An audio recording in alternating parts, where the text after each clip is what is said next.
Estas imágenes, obtenidas desde las cámaras de televigilancia de la Costanera Norte, muestran una situación común en las autopistas capitalinas.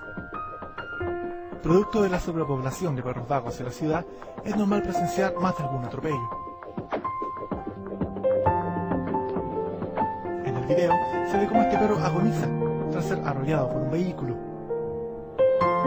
Lo que conmueve es la heroica acción de otro canino, quien intenta salvarlo y arrastrarlo hasta la berma de la autopista.